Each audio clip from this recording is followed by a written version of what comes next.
بسم اللہ الرحمن الرحیم۔ ہم فقہ کے درس میں نماز کے مسائل پڑھ رہے تھے۔ نماز کی صحت کے لیے چند شرائط ہیں اور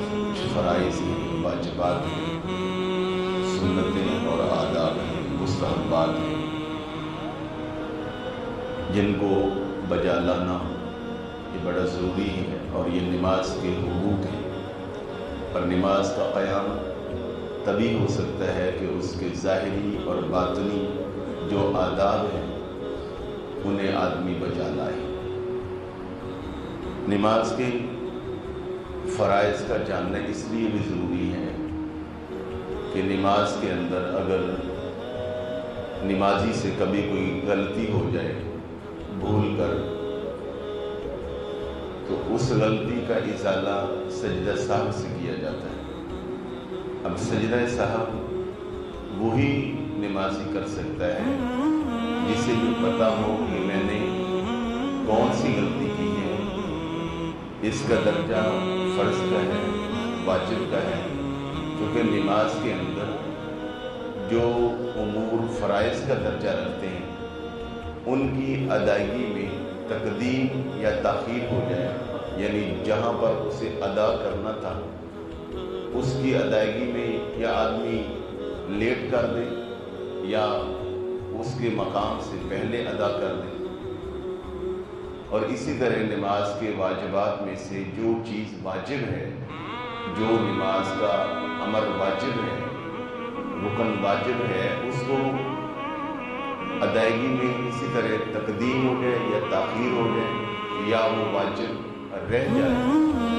فرض رہ جائے تو سرے سے نماز ہوگی۔ واجب کی تقدیم اور تاخیر، اور اسی طرح اگر واجب رہ جائے تو آدمی کو یاد آ جائے کہ میرا یہ نماز کا جو رکن ہے وہ رہ گیا ہے اور اس کا درجہ کیا تھا، فرض کا تھا یا واجب کا۔ اگر واجب کا تھا تو تقدیم اور تاخیر ہو گئی، یا واجب سرے سے رہ گیا تو تب سجدہ سہو کر کے نماز مکمل ہو جائے گی، یا اگر فرض کی ادائیگی میں تقدیم اور تاخیر ہوئی تو اس صورت میں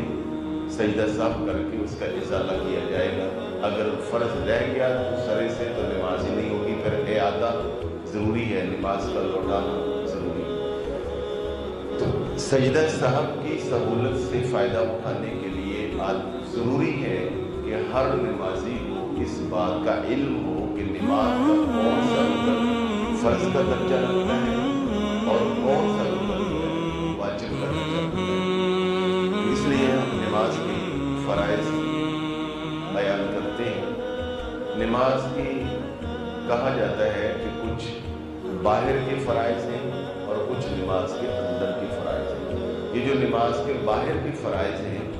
نماز شروع کرنے سے بھی پہلے جن چیزوں کا اہتمام کرنا ہوتا ہے، انہیں نماز کی شرائط بھی کہا جاتا ہے۔ تو یہ بھی ساتھ ہیں، اور جو نماز کے اندر ہیں جنہیں نماز کے فرائض کہا جاتا ہے وہ بھی ساتھ ہیں۔ نماز کے باہر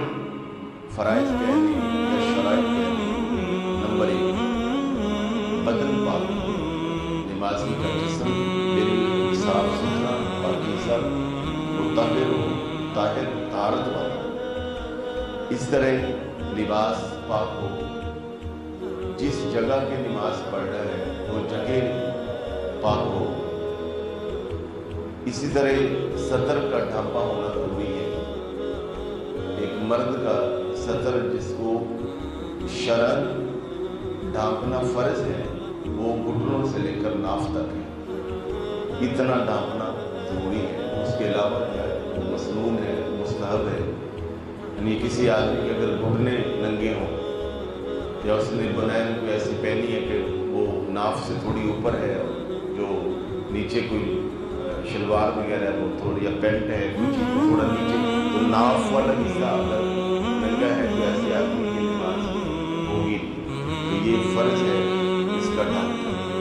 اس طرح جو نماز پڑھ رہا ہے اس نماز کا وقت پایا جائے، ظہر ہے تو ظہر کا وقت ہو، عصر ہے تو عصر کا وقت ہو۔ اسی طرح قبلہ رخ ہونا، قبلہ کی طرف منہ کرنا، یہ بھی نماز کی شرائط میں سے اور نماز کے باہر والے فرائض میں سے، اور نماز کی نیت کرنا۔ یہ 7 چیزیں نماز کے شروع ہونے سے بھی پہلے ان کا اہتمام ضروری ہے۔ اگر آپ میرے ساتھ ذہنی طور پہ ذرا دوہرا لیں تو بہتر ہو جائے۔ نمبر 1 بدن پاک ہو، نمبر 2 لباس پاک ہو، نمبر 3 جگہ پاک ہو، نمبر 4 سطر کا ڈھپا ہوا ہونا ضروری ہے، نمبر 5 نماز کا وقت پایا جائے اور آدمی قبلہ رخ ہو اور نماز کی نیت کیجیے۔ اس طرح نماز کے اندر، اب جب نماز شروع ہوگی تو نماز کے اندر نماز کے جو کچھ امور ایسے ہیں، کچھ ارکان ایسے ہیں جو فرض کا درجہ رکھتے ہیں، جیسے ان کا بھی جاننا ضروری ہے۔ ان میں نمبر 1 تکبیر تحریمہ کہنا،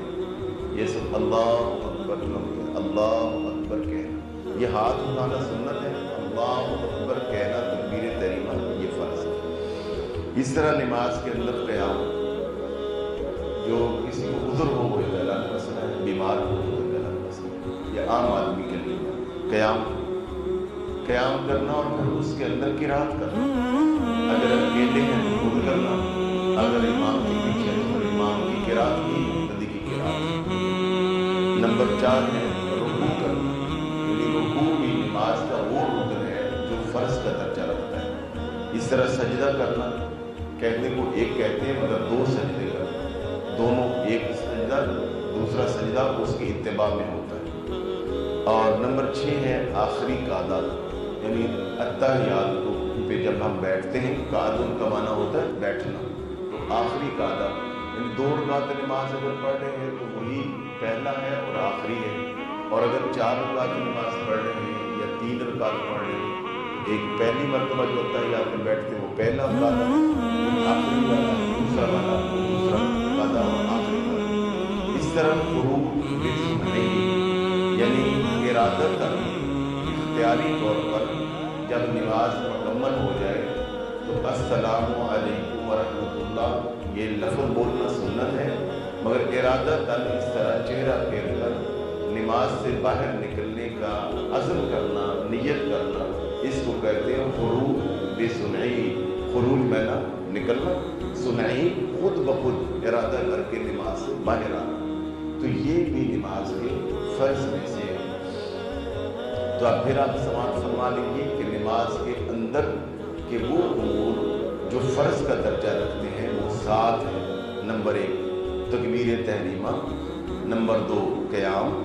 نمبر 3 قرات، نمبر 4 رکوع، نمبر 5 سجدہ،